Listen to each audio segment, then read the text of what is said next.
My name's Freya MacLachlan. I'm a front-end developer at Aviva, and I was also an apprentice with Baltic.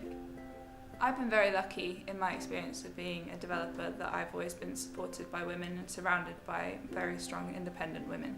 But if you look into the wider communities, you'll notice that really there isn't that many of us. I chose apprenticeships because standard education wasn't for me.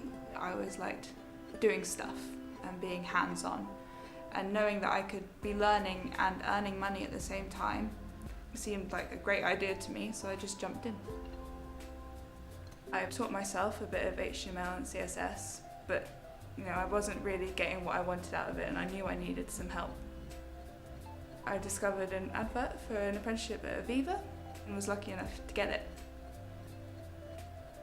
Aviva is an incredibly relaxed environment to work in. It's nothing like you would expect an insurance company to be like. It's very collaborative. We have an open desk policy, so you get to interact with loads of people from many areas of the business. My day-to-day sort of involves walking around, talking to people, joining meetings, going to speak to designers, as well as working on the framework components that I work on within my team, which are essentially little bits of a website that we glue together. My favourite thing about being a front-end developer is how creative it is. It's fun, it's collaborative, you get to meet people from all over the world because it's such a big online community.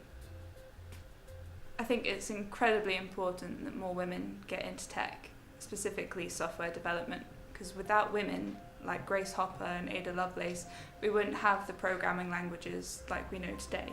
And I know it's something that companies are pushing for, but there still needs to be a lot more done.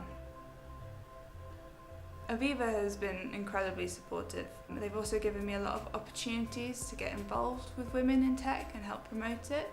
I've met people such as our group CIO, Marta, who started off where I did, which was really inspirational. As a young woman trying to get into tech, the best thing that you can have is a willingness to learn, because something you learn tomorrow might not be relevant in a year. My experience learning with Baltic was incredible. I got to work from home and learn at the same time in an interactive environment. We were encouraged to ask questions when we were stuck, and that's something that I've definitely taken into my job and has allowed me to feel more comfortable. Before starting the apprenticeship, I had a basic knowledge of front-end development languages, but now I actually know how to build a website from start to finish and get it up onto a live platform.